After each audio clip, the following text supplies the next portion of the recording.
Good morning, Fahim. Am I audible? Yeah, you're audible, Amit. Amit, we are just waiting. We are just waiting for 3 minutes. Like 2, 3 more speakers are joining in. Okay. Good morning, everyone.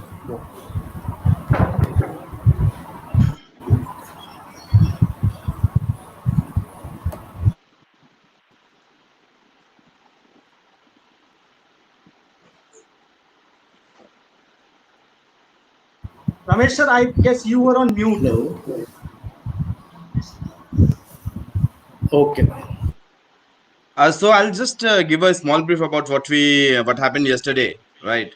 So yesterday is like this, as we all know, this is a 2 days conclave on smart cities, discussing on various aspects of smart cities. So yesterday we had a very interesting first panel where Sujit was a part of that panel. He's here also. So with the topic was building smart cities of future.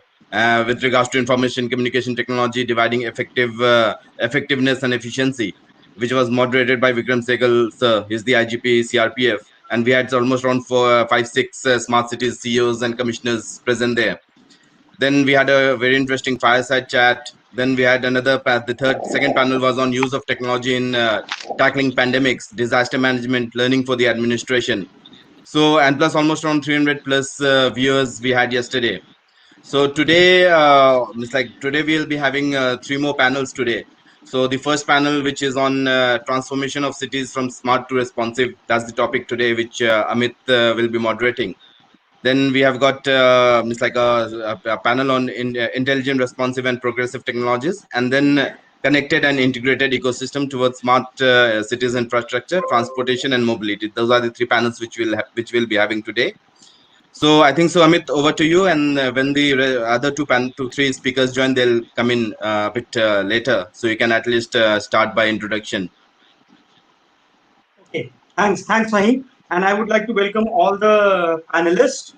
And I'm pretty excited for this session, which is related to transformation of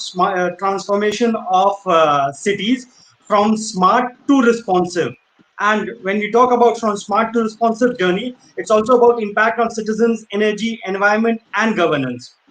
So let me give you a brief introduction about the panel. So in the panel, we have Sujit Patija, who is the Director for Smart Cities and Urban Governance with SAP.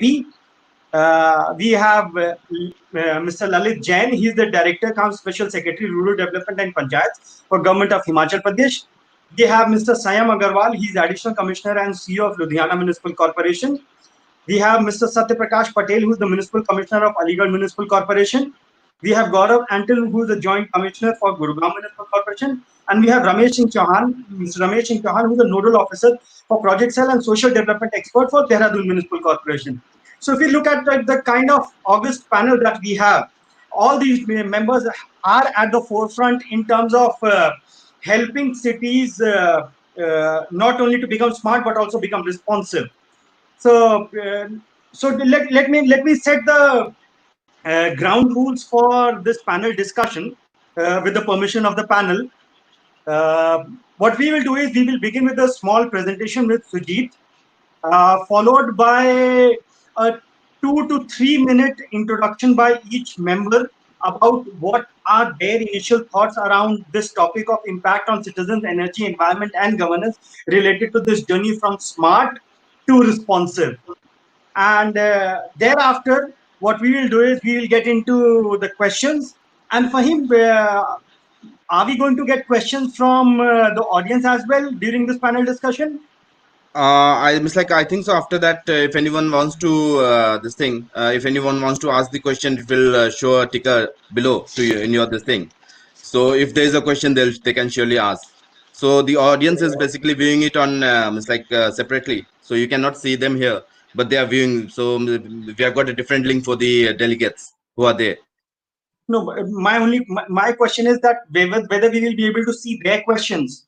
Yeah. So it will come as a ticker down, like in your screen below, like Okay. where this the ticker is transformation of cities from smart and to responsive is running. So just above that, there'll be a question which can pop up. So you can answer to that. Great. Thanks, Fahim. So not wasting much of the time, I would like audience to get maximum out of the knowledge that our August panel has. I'll move over to Sujit. Over to you, Sujit, for your Thanks, presentation. Amit. Yeah, thank you, Amit. So I will try and keep my presentation short so that this gives opportunity for us to hear everybody else also. Uh, so just let me know once my screen is visible. One second.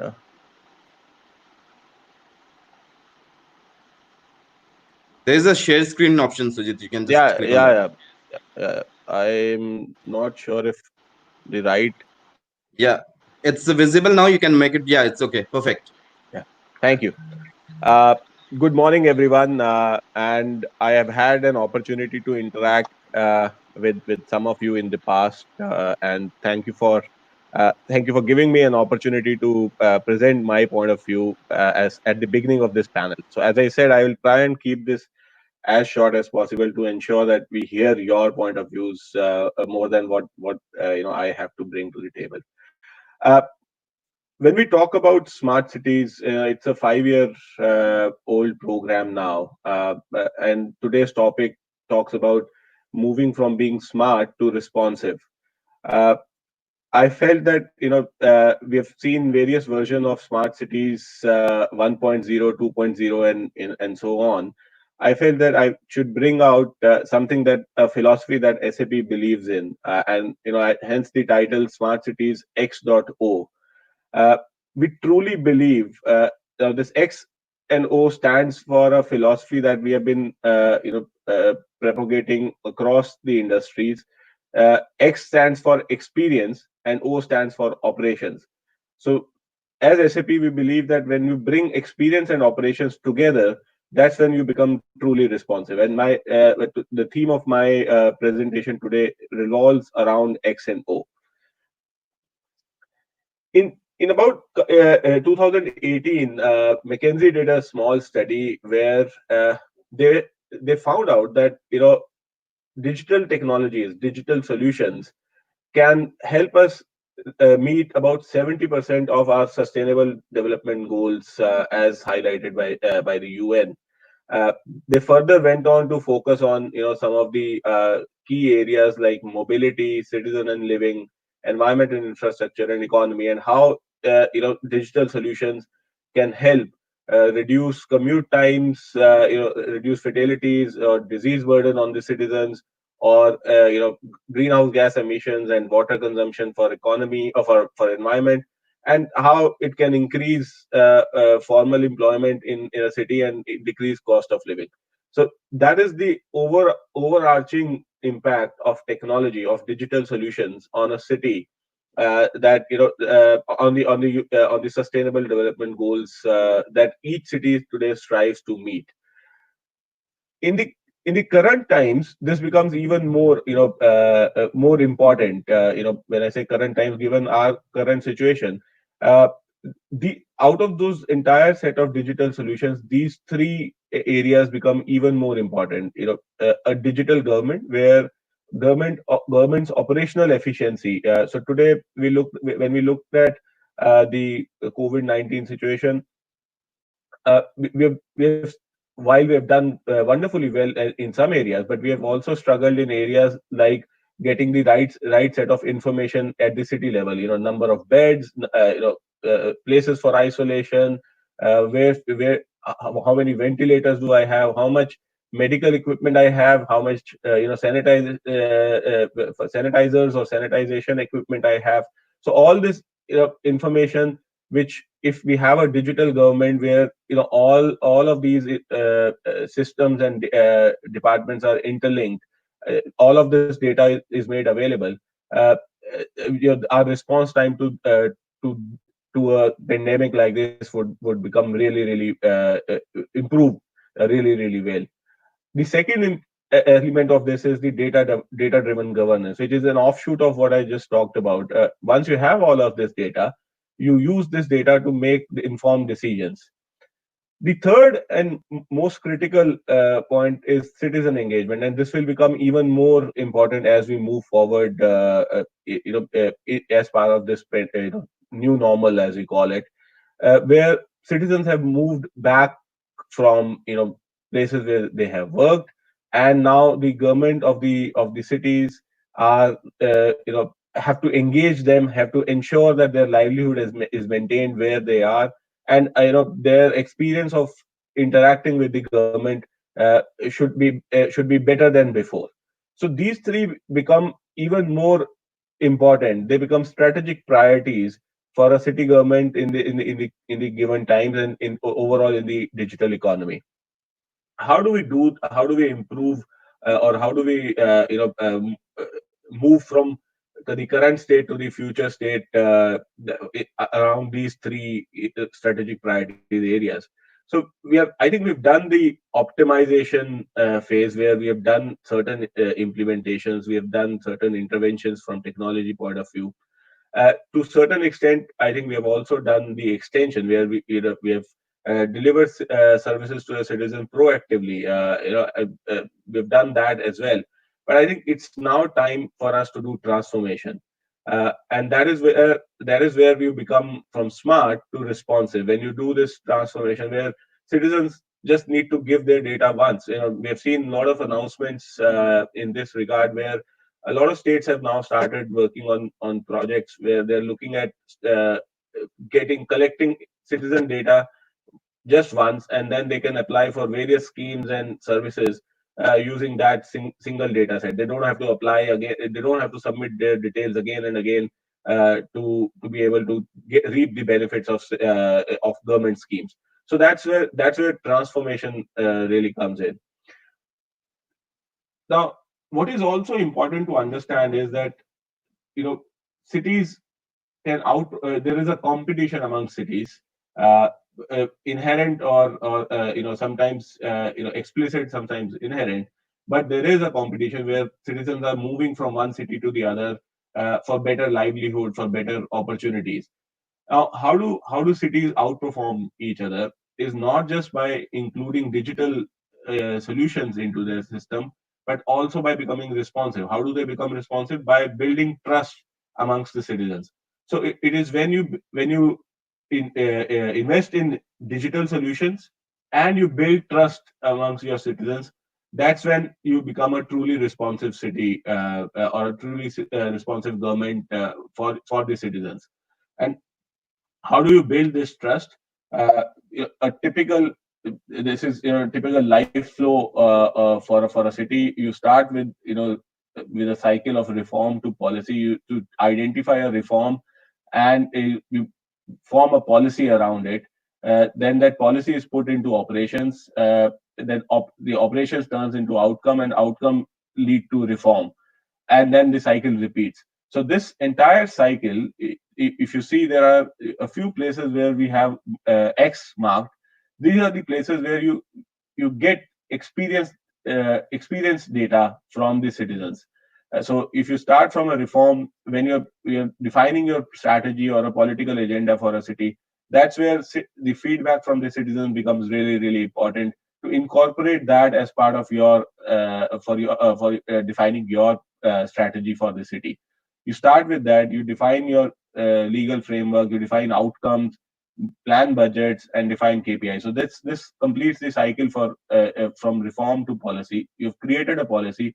Once you've created the policy, you allocate budget and set up programs, put people to it, and provide infrastructure and any IT technology infrastructure as well to execute that policy.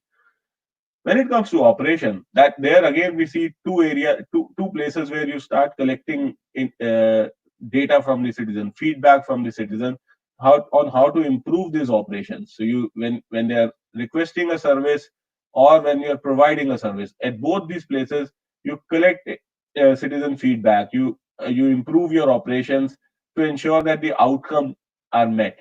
And once the outcome is met, that's where you start analyzing all of this data. So you're in the first three phases, you're collecting all of this data, and in the last phase, outcome to reform, you start analyzing this data. That helps you adjust your strategy, and that goes back to the reform, to building a new reform, or or changing your strategy. So this entire cycle, when implemented in toto, is what makes you truly responsive. So that is where SAP, through its suite of intelligent solutions, have tried to help cities. We have been working with at least five smart cities in India, and various urban local bodies as well, where we are trying to now build this entire ecosystem, where they're able to address not just the citizens and tourists, your utility companies, your administrators, the mobility ecosystem, the mobility service provider, and most importantly, the businesses. That's where the economy will grow. When the business grows in a city, that's how the economy grows. So, as SAP, we've tried to cover the entire ecosystem in a city, and collect, not just operationalize them, but also collect data and make them more, turn them into insights and smart actions. That's what we believe helps cities become truly responsive. So SAP tries, covers we have taken a whole of government approach, where we try to move through the entire maturity journey, from being tactical today to being holistic in the future. So we cover each and every step of this journey, along with the city governments as well as state governments.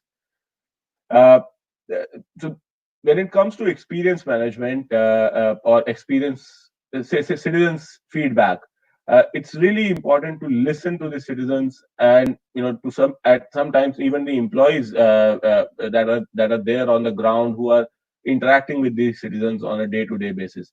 Then you need to understand the needs of the community, and then basis that is how you act on the insights across departments. So when you make this change, you make it across various departments in the city, because for a citizen, he's interacting with everybody, whether it is utility companies, or a PWD department, or the municipal corporation. So that, or within municipal corporation as well, is interacting with multiple departments. We have to ensure that these insights are spread across departments, and shared, and smart decisions are taken across departments. So I'll probably stop here, because there's more to go, but I will probably stop here, because I want to hear everybody else's thought as well. But as a last point that I want to make towards this is how to use data, how to turn data into an asset. I think it is really important for us to look at today today's environment, where we see data lying in silos, and we're not making decisions based on the right set of data. We are using data from these silos to understand the current situation. But when you bring all of this data together into one place, and you find correlations between, say, between traffic flow and the maintenance of roads, there is enough evidence to suggest that traffic flow does impact the condition of the road in a particular city, or the environment, or the weather of the city. So all of this data is available today. How do we bring this together, and ensure that our maintenance cost for road and infrastructure comes down? It may seem far-fetched, but technology is available today to do this, and there are cities who have done this as well. So I think that's very important. And at that note, I will probably stop my presentation, and I'll be really happy to hear everybody's viewpoint on how do we truly become responsive, not just smart, but truly responsive. Thank you so much. Thanks, Sujit. This was really, I would say, uh, very directional in sense, from the perspective of how this journey, or I would say the entire thought process, is evolving from a smart to a responsive perspective. To begin with, if we talk about, I as a the smart city practitioner, I'm often asked to give examples of a compelling smart city application which are actually being used by the real people, by the citizens. So my response typically to that is, the question is not about that. The question is, city may be getting smarter, but they haven't seen the noticeable changes from the user perspective. Absolutely. Cities have made digital advances, but what from a citizen perspective we generally feel is that that is invisible, and it is more focused towards the city operations rather than in the parts of the city where people can see, touch, and actually use that technology. So at one point, yes, we do understand that it is important for city managers to understand how energy is being consumed in the smart street lights. It is important for them to understand the overall consumption of water in the city. But at the same time, it is also important for city dwellers to understand that how transformative city applications are people facing, and if they don't light up the thought for the citizens, then they are just means to an end. They are not a step towards the road towards the digital cities. So from that perspective, I feel yes, it is important for us to uh, think from creating a responsive city. An example that I would like to give over here, the point in case would be the entire uh, I would say the infrastructure which has got created in India around the toilets, and how these toilets so earlier so I would say I look at it, this journey of smart to responsive, a three-phase journey where in first phase it was all about collecting data and about the environment of that data. The second is where we are able to process that data, and then the last would be around how corresponding to the real-time action around that data. Now, that is where the inherent transition from a smart to a responsive city is there. Uh, and if I give an example, the example that I would give you is the entire infrastructure that has been created around the uh, toilets and the hygiene of those toilets, cleanliness of those toilets. So today, what happens that if you look at it, most of the cities, and then there are few cities which are at the forefront, how they have done it.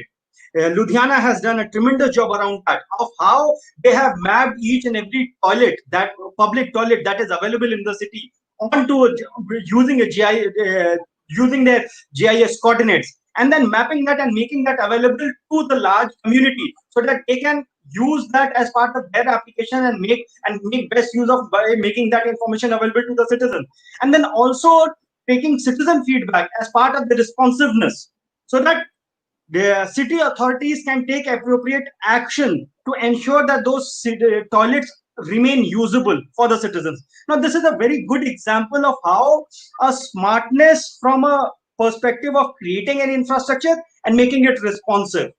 Now, in order to move further around these examples of how our city authorities have gone ahead and used technology to first create smart interventions and then transforming those smart interventions into responsive interventions. So in order to do that, as we had agreed in the beginning of the session, that we will have 2 to 3 minutes from each of our distinguished panelists to talk about how they have worked around their cities and their area of operations and transformed things from being smart to responsive, and what is their perspective of how well we can move ahead on this journey of being a responsive uh, to our citizens.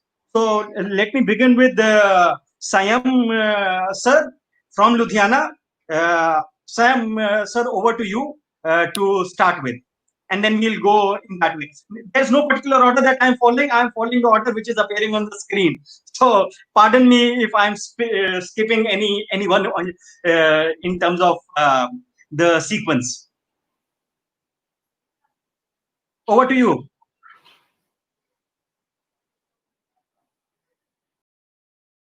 Sam, I guess you are on mute. If you can unmute yourself. Yeah. Good morning, everyone. Can you hear me? You are Yes, sir. you are audible, Sam. Thank you. Thanks. Okay. Thank you, and thank you for inviting me here to share my experience. I belong to 2012 batch of IAS and now have been serving as CEO of Ludhiana Smart City Limited for the past 2 years. So the topic which has been chosen for today's discussion is, I think, like one of the most important topics, and it harps on two major themes which we take as our milestones in our urban planning, basically sustainability and convergence. So, energy, environment, water, and governance, they are basically all interconnected, interlinked, and they all want lead us to plan in a more sustainable manner for the city so that our cities in future they become places for people to have good quality of life. So, starting with some of the projects which we have taken, I would like to highlight how we have made use technology for better decision making and how we have tried to involve citizens to make it a more responsible and responsive mission. So for energy, like we have already taken up a large amount of solar plants.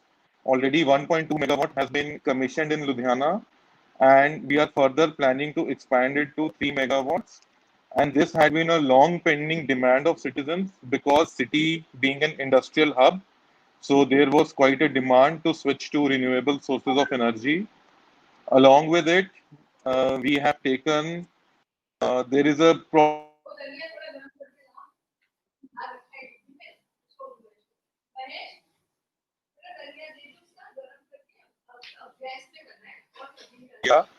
of paddy straw burning, which causes a large amount of pollution in many of the northern states. So there was a keen demand from the public to tackle this problem in a smart city. So with this in mind, we have now starting a project of biogas, bio-CNG formation, which will be based on our inputs of both the sludge which has been generated from sewage treatment plants and from the rice husk, which is the residue after paddy harvesting. So it's a very good project to generate energy and to tackle the environment issues, and it will naturally provide employment to a lot of people for this. The sewage treatment plants generate almost 100 tons of sludge in Ludhiana, and they required a large amount of space, which used to be taken up by them. So, with this project, we would be able to reclaim those land and develop into a nice biodiversity park and maybe a green space, which can be used by the pedestrians. So, the point is like if I target a project in an energy sector, it is automatically taking care of my environment. And if I'm able to bring good governance in that project, so definitely it would be more citizen centric and would cater to the demands of the public. Similarly, for if I take the water sector, so in Ludhiana we have an acute problem that we are supplying almost 400 LPCD of water to our citizens as compared to the national norm of 150 and maybe till 175 in the metro cities. So to reduce this wastage, we are going in for the water SCADA. We have mapped out our tube wells where there are leakages using the latest technologies, and we were able to pinpoint like which are the areas which needed our more focus.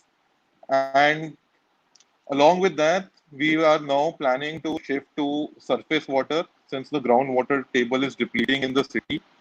And this is a World Bank funded project which is being taken up by Smart City.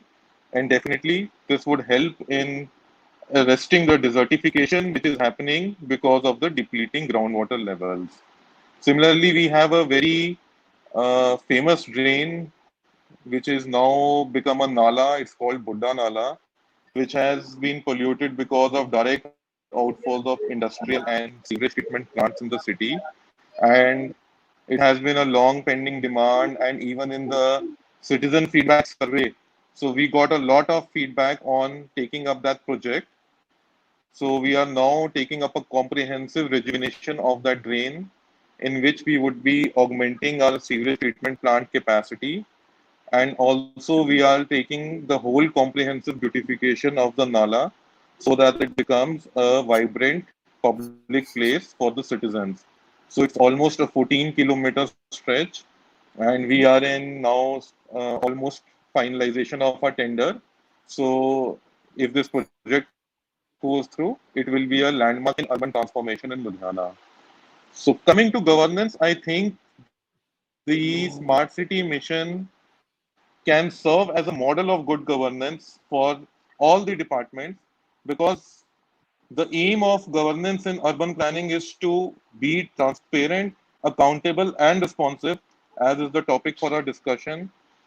So I agree with the previous discussions that we need to use the data which are being generated by the various platforms and use it for better decision making. But as agreed, I still think presently our cities are more in phase one and two and three, in which we are now gathering this data. And with time and experience, maybe we would be able to better use it for decision making in our urban policies.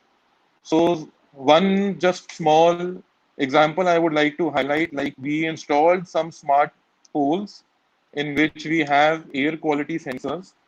So once we were analyzing the data and we suddenly noticed that the pollution used to spike around 5 to 6 a.m. So that led us to analyzing like what can be the reason for this. And when we went out, we saw that that was happening in commercial areas where we started sweeping in the morning. So this led us to realize the importance, like how the manual sweeping is affecting the air quality at that time, especially when the pedestrians are going on for a morning walk. So then we switched on to mechanized sweeping in those areas, especially in the morning, so that the pedestrians don't suffer that pollution impact. So all these things, the data coming in, the citizen feedback coming in, and all this input being used to frame better urban policies, I think this is the future for the city governance for the cities in India. And I hope we are able to fulfill this in a time bound manner and in which we can meet the aspirations of the citizens. Thank you. Uh, Thank you, Amit. Yeah, fine. Sorry to intervene. Actually, Lalit Jan has to reach somewhere. So if you can next, if Lalit Janji can speak, Yeah. then first you can just give a brief, and then Lalit Ji can speak. Okay, for sure, for sure. So our next speaker would be Mr. Jain. He is a director cum special secretary for rural development and panchayats with government of Himachal Pradesh. And over to you, sir. I think is he there? Fahim, I don't see him. There's a network. I Maybe think. there might be some network issue. So by the time he joins, let me just the key takeaways from. Uh, I think Sayam has also left. He's also not there. Okay, coming to Satya sir from Aligarh Municipal Corporation. Good morning, sir. So you are on mute, sir. Yeah. Yeah, Good you are morning. audible, sir. So I think Lalit sir has joined. Satya sir, if you can allow us to take him online. Lalit sir, uh, over to you. If we can have just your thoughts about the topic, and specifically, what are the initiatives that you think can be the stepping stones around showcasing how we are moving from smart to responsive, both in terms of citizen, energy, environment, and governance perspective. Over to you, Lalit sir. You are on mute right now. Please unmute yourself. Can you hear me?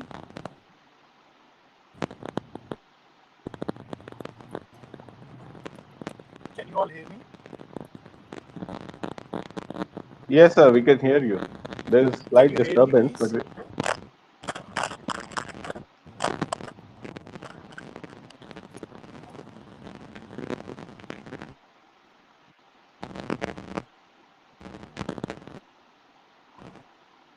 Yes, sir. Please go ahead. You have muted yourself again.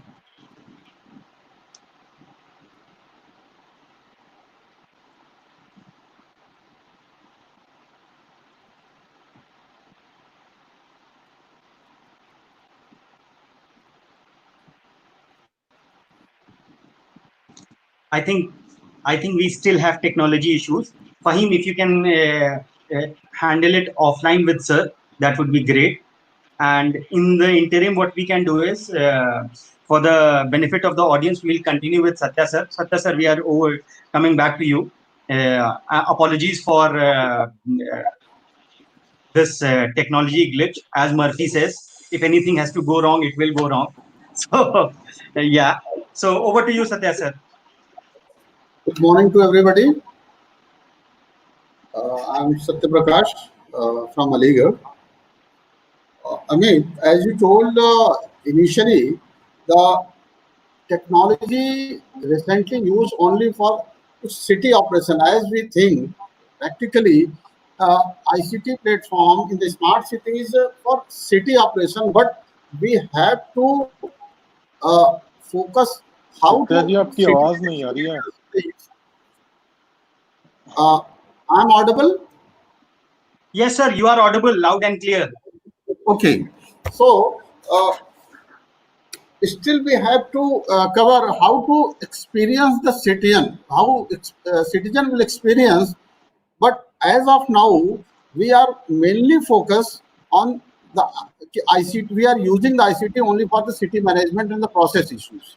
So we have to cover this issue.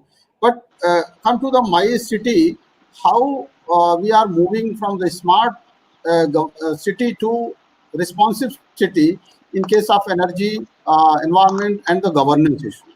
So Aligarh is a mid city around 13.5 lakhs population, and it's a third round smart city. But on the technology side, we have developed our ICT infrastructure, command and control center, and during the COVID we have used it. On the energy side, first I will focus how we are using the technology in the energy side in our city. As Swam told, the solar side, yes, now we have started the project on rooftop solar in the ABD area. But we are looking for big projects, solar projects. But on the in the city, electricity metering, we are working on it. And the environment point of view, we have launched a waste to energy project with the help of the government Swedish company. It is started, so it's a big boom for energy sector. Come to the environment side. In city, we have covered around 60 kilometer water supply sewerage scheme covered with the 45 MLD STP. The how efficiently we use the resources, we are launching a reuse water project, and a nearby thermal power station is about to take our reuse water. It's a win-win situation. It's a financially viable situation. We are working on that on the reuse front also. The water supply scheme, we are running a major big project on the water supply sector, around 300 crore Amrit project in the city. The third important point where the citizen engagement is involved, we are developing a Aligarh Habitat Center. It's a 7-story building. It's a co-working space. Here we are developing an exhibition center for the lock industries. because Aligarh is known for the lock industries. The second important thing, we don't have any the cultural center in the city, but in that building we are developing a music and dance studio and as well as a 200-seater auditorium. So city talent can use this infrastructure. The third important thing in we developing in that particular building, uh, incubation center. It's a 180-seater incubation center. Aligarh is known also for the Talim because Aligarh Muslim University is near in our city. It's a central university. So there are good talent in my city. So how we harness their talent? So smart city is providing the platform through this incubation center. So in that building, we will establish our control and command center. So this co-working space will engage the citizen as well as the city manager at the same platform. So right from the city operation management to experience the people how the smart city, smart technology is benefiting them, and from data collected from these schemes, how we can develop the insights and implement our scheme in welfare of the citizens in our city. So we are moving ahead in the energy as well as the environment sector properly. So hope so. From city operation to citizen experience, certainly we will achieve soon. Thank you, sir. Thanks for your suggestion, point of view on this topic. Now we'll move to our next panelist, Dr. Gaurav Antil, who is from Gurgaon Municipal Corporation. He is currently there as a joint commissioner.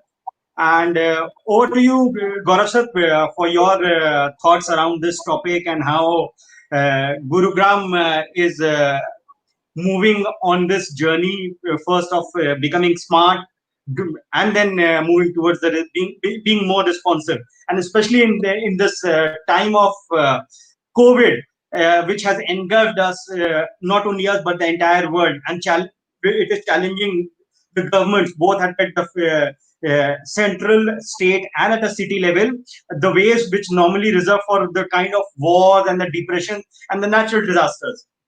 So we know that governments at different levels are taking extreme measures to limit the entire loss to the human lives and minimizing the economic disruption.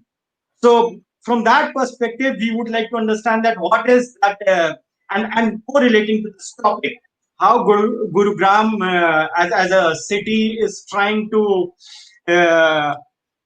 solve these crises and that are being faced by with a plethora of information that is coming from multiple sources. Whether it because Gurgaon being a say millennial city, there are so many netizens and who have a huge impact on the overall, I would say, the thought process of the city.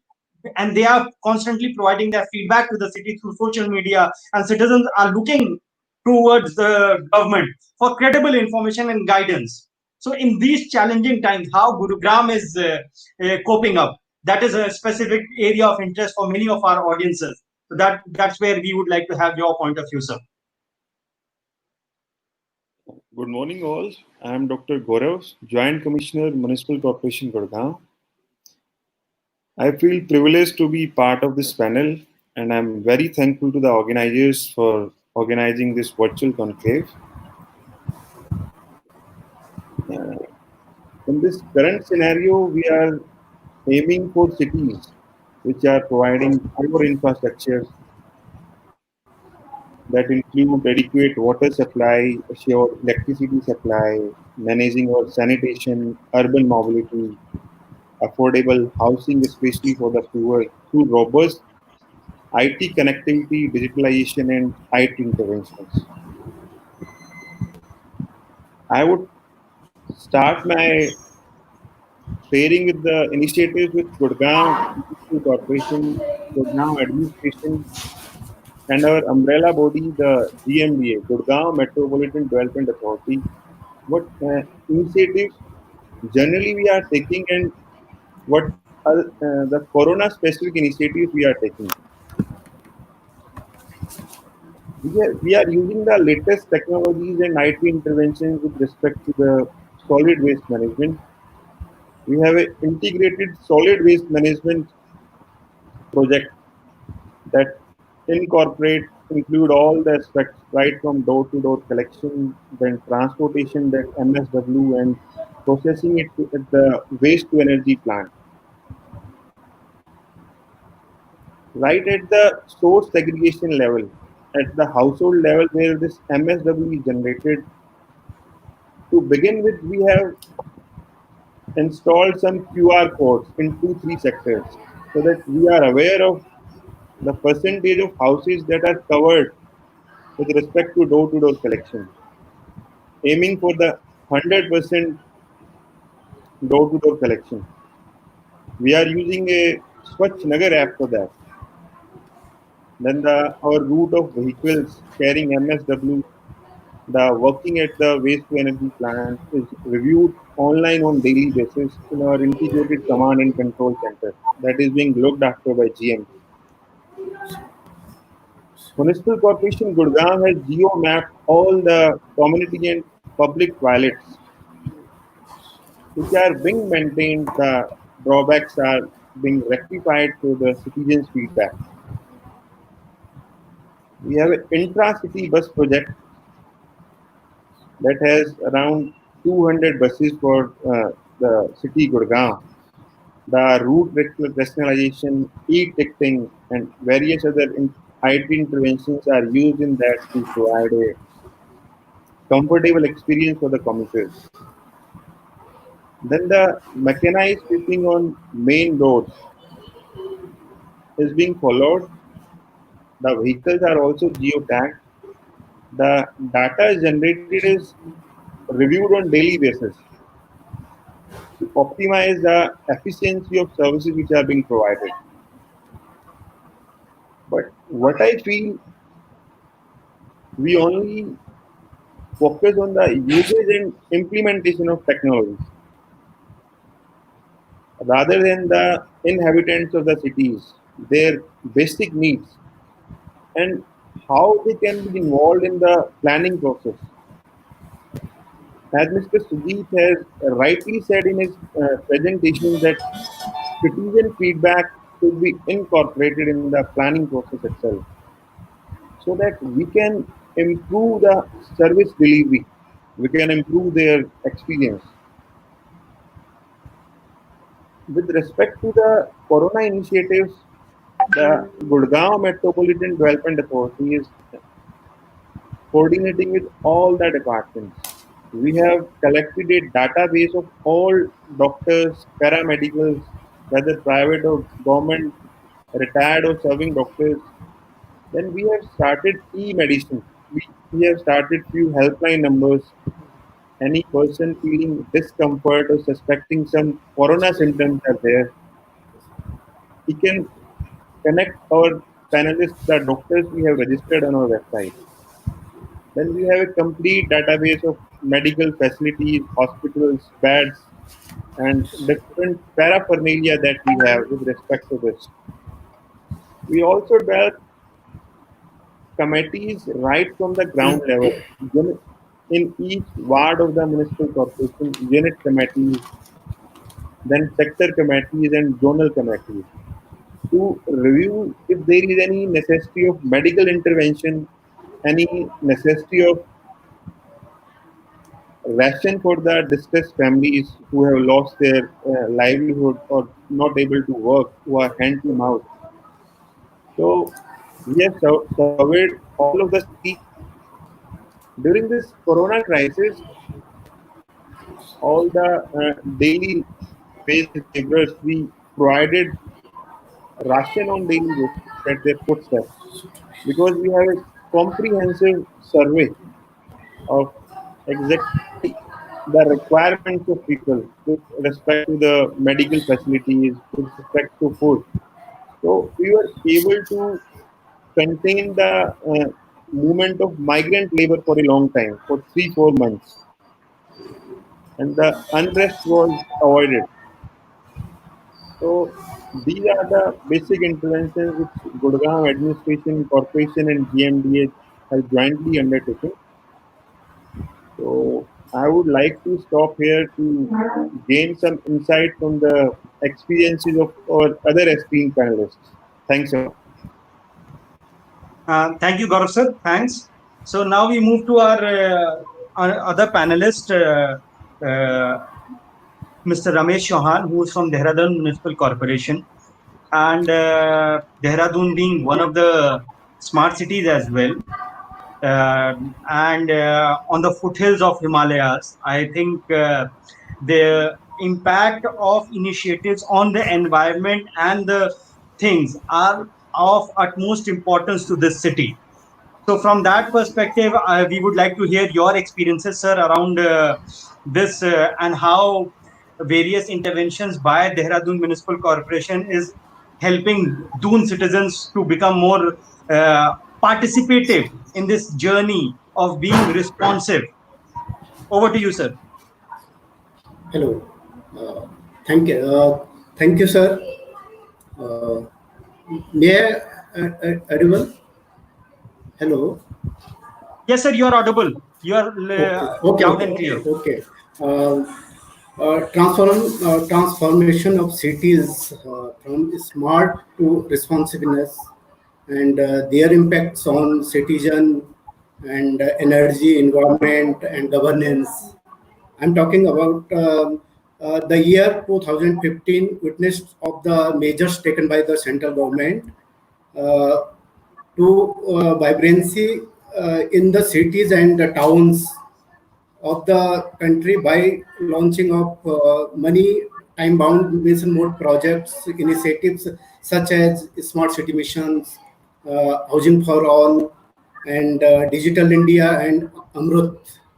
And now it is important for the our urban local bodies to understand that the smart cities is not the destination but the part of an ongoing journey ongoing journey towards the buildings and managing the cities in the sustainable manners. uh, I think in this concern, the four pillars of the comprehensiveness development: institutional, physical, social, and economic infrastructure. This can be long-term goals for making a cities a smart and responsiveness cities. Work towards developing such as the comprehensiveness infrastructure, incremental and editing on the layers of smartness. Uh, I think urban local bodies and cities needs to setting the new urban agenda for making a cities smart and look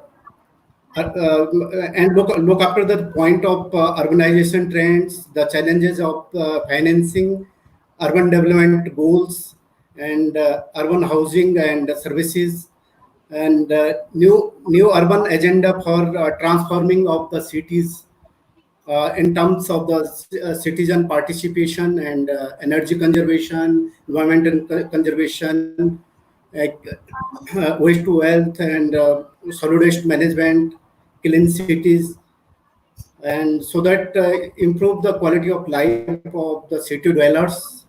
And in terms of the governance, improve the transparency and accuracy in the government system and accountability and level of the grievance redressal mechanism, and some initiatives we had taken in smart cities projects. We have a developed integrated command and control center, and this command and control center we have support in COVID-19 management information management system, and recently our state is launched e-Nagar Seva for the urban local bodies, online property tax management, and trade licensing, and we install the water ATM and drive comprehensive drive for urban forestry, urban conservation of the urban biodiversity, and uh,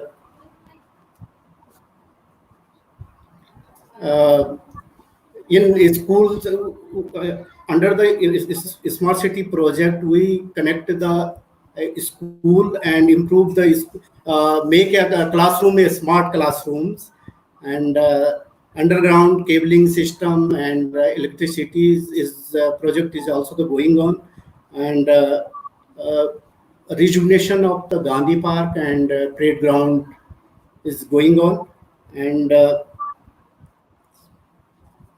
these are the some initiatives that we are taking in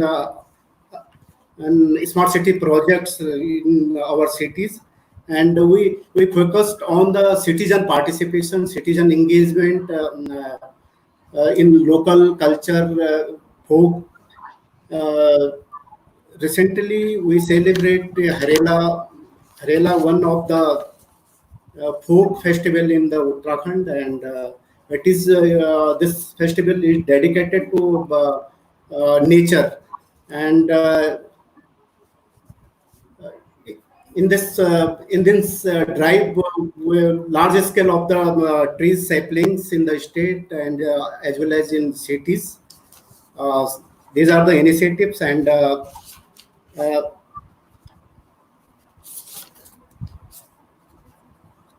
obviously there is a very strong citizen engagement and participation on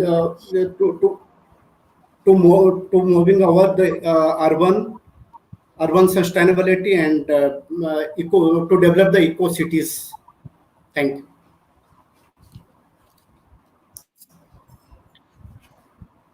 Thank you, sir. Thanks for sharing the set of projects that currently Dehradun city has undertaken, whether it is the state government initiative or whether those are under of aegis of smart city program. Uh, so now we move to the next part of our discussion, where we will open ourselves to the questions from the our audiences, if they have any questions for us. Fahim, are you there?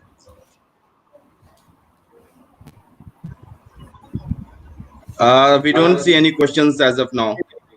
So So we if have there one are more. no questions, and is Sam over there? Sam sir is over there. No, Or he's left? Sayam sir has a meeting with the chief secretaries who have just left.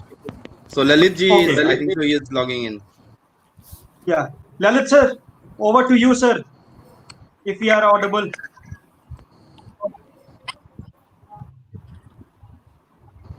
Yeah, yeah, you all are audible, and thank you so much. I can see my friend Sanyam, Gaurav, and all the organization.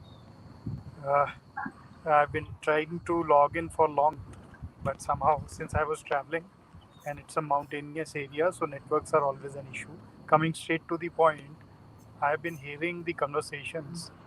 It's good that we are all talking about the smart cities, but I am a man from the village, after villages only in Himachal Pradesh, and believe that it is high time we also now start talking about smart living, whether it is on top of the mountain, whether it's in the valley, it's in a big city like Gurgaon, or it's in a small place like Mashobra near Shimla. Uh, Smartness will not necessarily come by use of IT only or new gadgets or new technology, but sometimes the ease of living, whatever manner we use, that entails smartness.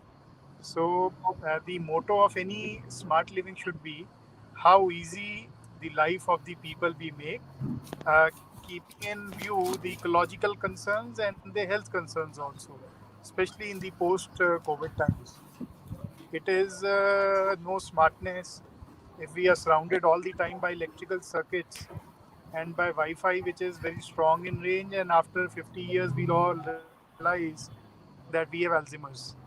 So, thinking about smartness and health goes hand in hand. Of course, right? This should not dismiss the advancements in information technology or advancement in gadgets and advancement in any other technology. But what I mean to say is that uh, smartness should be a hybrid model. To give you an example, in one of the villages where I visited, the high mountains, energy which the water carried, they have a small city that is a floor, and from Aligarh they generated electricity also. So it is a smartness which they were doing. But in a place like Himachal Pradesh, we do require more connectivity, especially of the services for which physical presence is not needed. For example, telemedicine. In areas like Lahore Spiti, where no doctor is posted, uh, if we can do diagnosis by telemedicine, that will be of great help. Likewise, distance education is another factor. Then all the government paying your bills, uh, availing of any copies of documents, and all other things.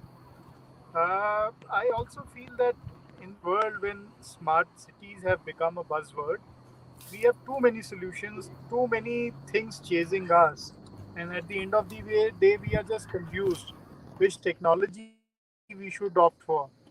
Rather, when we talk about smartness, there should also be a talk about integration.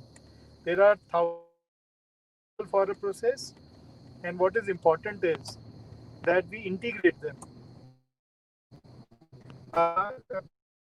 Because you put on a platform doctors, after some time you realize that the data which you want to put on that platform is more complicated.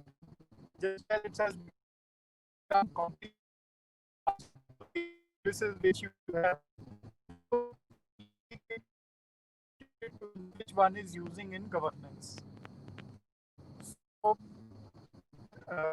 perhaps our smartness should also be talking about integration and solutions which in future have compatibility with everything else.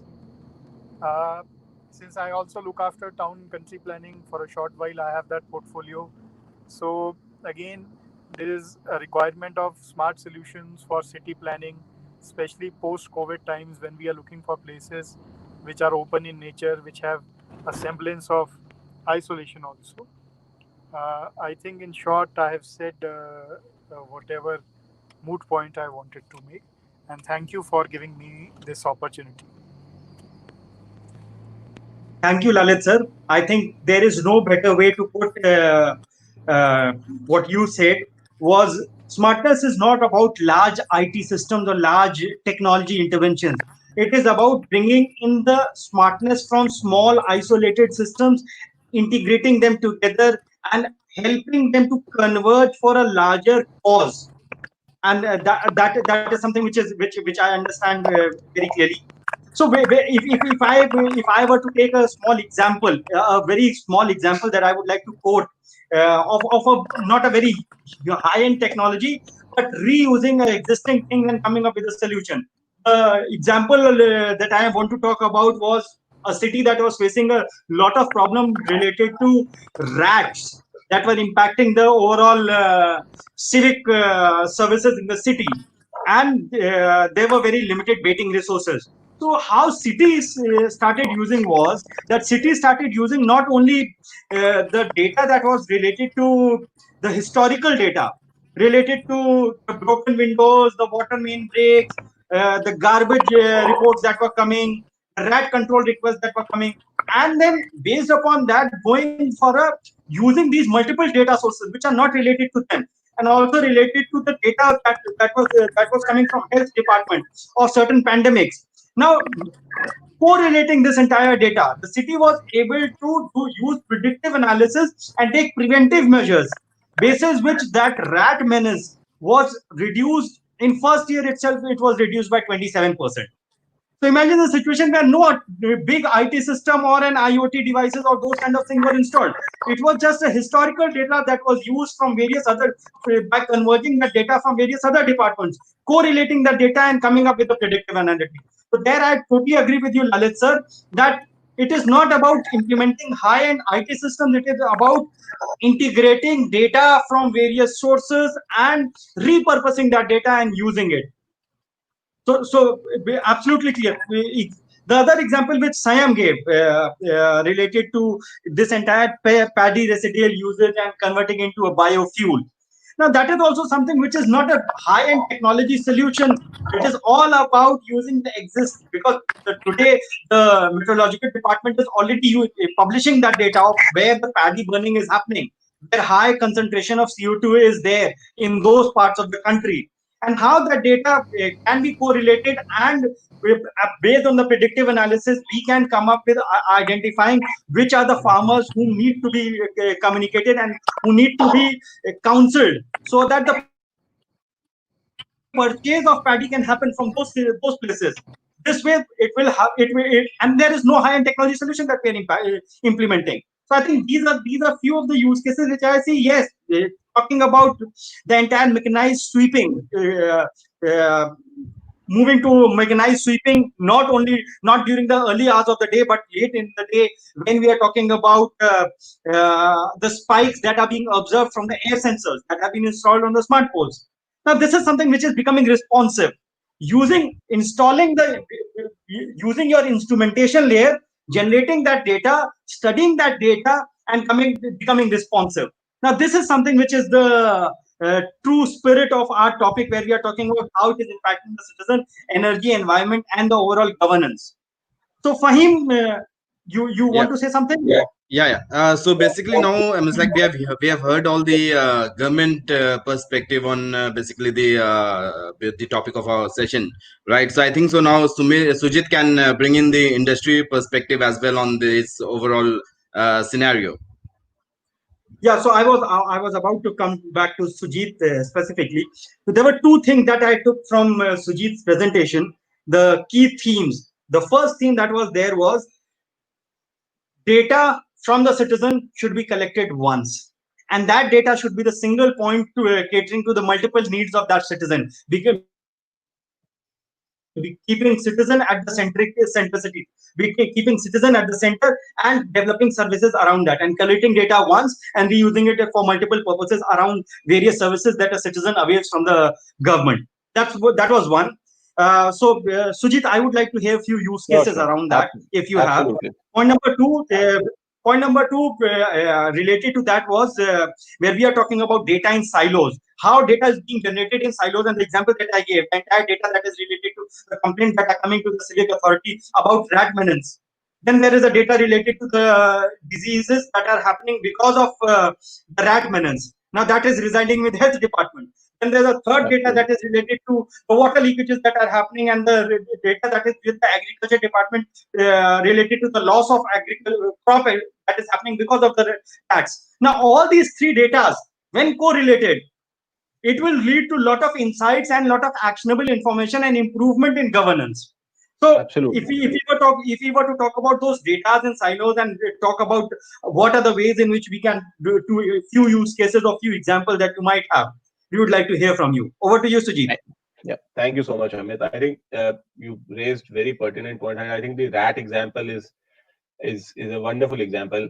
I'm guessing this must be from somewhere outside India, because the moment we talk about something like this, unfortunately, uh, the response that we get is that this can't be done in India, because sometimes we feel that this is too much technology, that there's a need of too much technology to achieve this.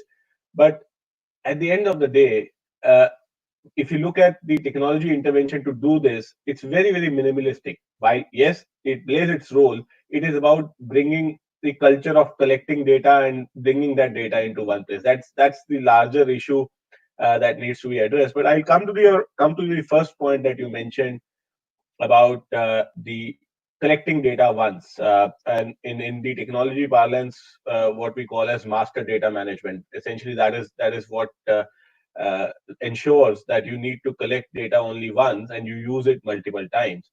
And this has been a topic of conversation for many years now. There were earlier initiatives by the name of State Resident Data Hub (SRDH), where Aadhaar data was seeded across multiple department databases for social benefit delivery, where the idea was that you should have a golden copy or a single source of truth for all citizen data,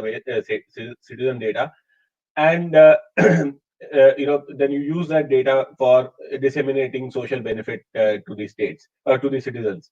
uh, there again, unfortunately, some states did, like Rajasthan and Tamil Nadu, did go with implementing technology solutions, which are helping them even today. But some states did decide to do it manually, where they decided to seed Aadhaar data into Excel tables or other digital format. And then they are now again struggling with new set of data coming over the last 5 years, and then they're again struggling to identify unique beneficiaries. So I think, and in the city parlance, address is one such data element which is used by every city application. But if you take five city applications and you pick out address data from it, you will find probably same address is written in five different ways in those applications. So can we not have a single address database, and each application can then use that as a pointer, or that single source of truth for capturing data address of a particular property of a particular business. I think that is something which is a distinct possibility, which cities should now look to implement. So that is where not just the citizen data, I think the address, the property data, all of this is very, very important for a city to establish baseline, and then be able to take decisions, get the 360-degree view, as we call it in the private sector. To get for a private sector, getting that 360-degree view of the city of a customer is really, really important. I think that is how cities should also look at creating a 360-degree view of a ward, of a particular property, as well as of a particular individual. So when we do that, that's when we can use all of this data in planning and building reforms. To your other point on aggregating data from silos, we have seen, we all understand that government probably uh, across industries is the last adopter, or at least towards the later part of in terms of adopting technology compared to some of the other industries like banking or manufacturing. uh, but what the way we have seen the journey for these industries is they have implemented systems. The next logical step that they've taken is they've brought all of this data into a single place, something called as data warehouse or a big data or a data lake. uh, and then from there they moved to the journey of implementing AI and machine learning. Unfortunately, we have skipped the middle step in cities, and we have moved directly from implementing systems to implementing AI on the other end, and we have not focused on the data management part of it. The example that you gave is a beautiful example where something as important, but something as minuscule as rat population in a city is addressed using data. I was talking to one of the cities. I don't want to name the city, but there the bigger menace was dogs, stray dogs. So can we look at that kind of data that you talked about for the rat menace? Can we bring that data for dog bite cases from our health system, from dog capturing data from our municipal corporation, or some of those agencies, and then try and address that problem for the city? That is doable. I think that is what uh, the the essence of becoming truly responsive is, where you start getting all of this data together at one place and make meaningful insights out of it. Unfortunately, today we are not doing that, despite whatever interventions that we have done in our cities. Thanks, Sujit. This indeed is something need of the hour, where Yeah, integration and bringing insight, and that is where I think the entire initiative of Government of India in Mahua related to the data-driven governance, the entire yes, urban data observatory uh, yes, is something which is a step in that direction. And I think government of Uttarakhand, especially the urban development department, is actually moving towards creation of something similar, where they want to create something related to this, where certain insights can be drawn from various sets of data that are being generated by various agencies that are operating either at a city level or at a state level, so that actionable insights can be provided to the authorities to not only act, become responsive, but also have an effective policy formulation. So one such example that I want to give would be related to the uh, initiative which various cities are currently taking to increase the share of non-motorized transport in the city, and how they are now today collaborating with the Fahim, you want to say something?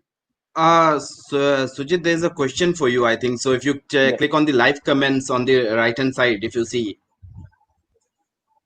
Okay, what typical Indian gonna data of so each smart Navin Rai is city? the nodal officer for Namche Smart Cities. So he has put up a question to you. Sure. What's your opinion about a typical Indian context where data for each government department follows their internal data privacy or sharing protocol, and how do you think it can be removed?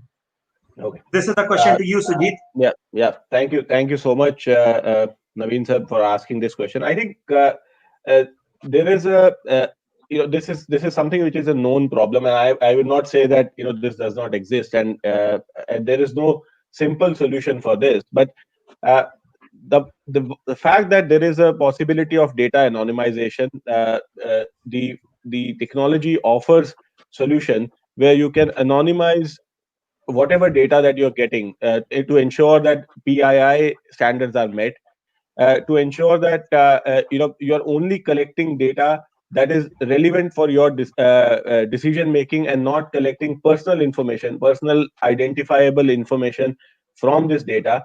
That should solve the part of this problem. But at the same time, I also feel that it is important for the various departments to understand that the analysis from the data that is being done on data that is getting collected from them also benefits them. For example, let me take an example of a utility company, or utility department, or a electricity department and municipal corporation. Now, if property tax data and meter connection, or electricity consumption data is to be brought together, it will benefit both the departments, not just the municipal corporation. The insights that you can generate from this is can benefit from the size of the property that is there, from the number of people in this in the household. And you can actually drive insights in terms of what is the kind of consumption the household should have. You can draw patterns as to what is the equivalent consumption for a similar status household in another area of the city, and you can draw patterns as to whether there is a leakage of electricity in a particular area or not. So those when we are able to establish this trust among two departments, that the data that is being used, first, it will be anonymized. It is there's no personal data that is being shared, and second, that this data sharing will eventually benefit both the departments. I think that's when that is the kind of culture that we need to develop in our cities.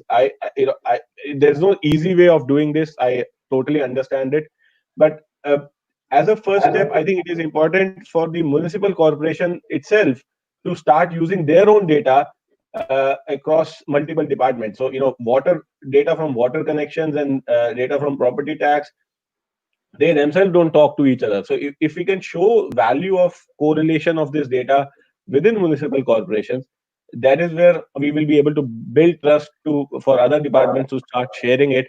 And from a technology point of view, I think there is enough technology available to make sure that data privacy is maintained, data anonymization is can be done, and you ensure that there is no leakage of data. So that I hope that answers part of your question. Thanks, Sujit. Just to add to that, Naveen, to answer to your question, I think as they say, charity begins at home. So it is very important that the department which is seeking data from other department should first walk the talk, and they should make their data available, data sets available for larger citizens to use and innovate on top of it.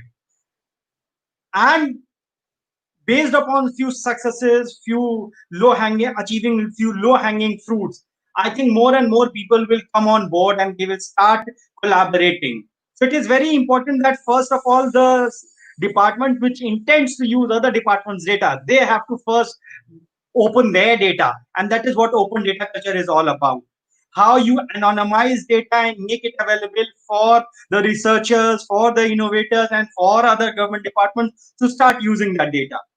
And that is where we at central level are working with Ministry of Housing and Urban Affairs, and we have more than 500 data sets from various cities which has been made available through Open Smart Cities data platform. You may want to go and see what is the kind of data that is available over there, and what are the kind of use cases that have been demonstrated of how open data that is being made available by various cities can be used. And we can definitely talk about how you can adopt to that. Fahim, any more questions that we have? No, I don't think so. I think so. You can move towards concluding the session now. So thanks, Fahim. Thanks for our August panel for sparing some time on a weekend. I know few of the government officials, of course, it's not a weekend, it's a working. And when you're working as a civic officer in a city, it is a 24/7 job. You are working on Sundays, Saturdays, and at night as well. So it's Plus, Ramesh sir considering the Ramesh sir is current smiling on this. pandemic. Yeah, Ramesh sir is Plus, smiling on this. I understand his pain where he is working 24/7 all the 7 days of the week. So I totally no, understand his situation. considering the current pandemic, the civic officers are like, if they were busy for 18 hours, they are busy now for another 2-3 hours more. So like it's a Yeah, 24/7 job which they are into right now. yeah. So while we in the current pandemic, while we are thanking our paramedics, while we are thanking our security staffs, our civic staff, our municipal corporation authorities deserve equal appreciation for the work that they are doing, how they are actually going beyond the call of the duty and ensuring that the supplies are there, the hygiene is there, the hygiene not only in the hospitals but also in the societies, your drains are clean, all, but they are going extra mile today, so they also deserve an equal appreciation. So on that note, I would like to close the session. I would like to thank Sujit and Ramesh sir who were there with us till the end of the session. Over to you, Fahim. Sujit, I think so. Naveen Rai is asking about data anonymity too. Is that a question or a comment? I'm not sure. But as I said, I think data anonymity is a possibility. I already explained that. How do you ensure that whatever data that you're getting, you're anonymizing anything which is personally identifiable? This is part of something we call as data governance in the technology. From a technology point of view, the data governance layer ensures that any data that is getting collected is anonymized to ensure that there's no personally identifiable information in that data. we have done we've done projects for various cities outside India also, where data privacy laws are even more stringent, where property tax data is collected, but it is anonymized, where only the property ID is visible, and the relevant tax information is available attached to that property ID. So there is no personally identifiable data in that analysis available for anybody who is looking at that report to identify who this person is. It only identifies property ID and what is the tax applicable on this property, what is the default value, how long this default has been. So that kind of data. It does not identify the person. So that is absolutely doable as part of what we call as data governance. And as I said, I think that is the piece that is missing in our cities today, and that is what we should aim to move towards. Thank you, Sujit. Amit, a very well moderated session to the points, and I think so. It was quite interactive and it's like for our viewers as well, and for us also, from learning from each other about what other cities are doing, and then comes the industry perspective by Sujit. I think so. It was, and it's like the perspective of the rural part of India came from Lalit Janji. Then Sayam Agarwal ji talked about how the cities are turning into responsive. Then Satya Prakash ji, Gaurav Mandil ji, Ramesh ji. So I would like to thank you all for taking out time and being a part of such an interactive session. And I think so. That's enough from my side. And Amit, if you can just add on a few words and close this, that would be really good. So, no, I think it was equally beneficial for me as well. This entire session got to know about so many things. One interesting thing, which is related to the entire paddy residual usage in Ludhiana. Now, that is something, if we are able to take it to other places in North India, I think other cities in North India, other civic bodies, if they can take up that project, that will immensely help in reducing the problem that we in National Capital Region face somewhere in November. So I think these are the kind of projects which are actually highly replicable, and they have huge impact on the entire citizen life in terms of and also in our entire environment. So on that note, I think it's a very good learning session for me. And thanks to all the panelists, and thanks for him for organizing this and inviting us for this session. Thank you, sir. Thank you.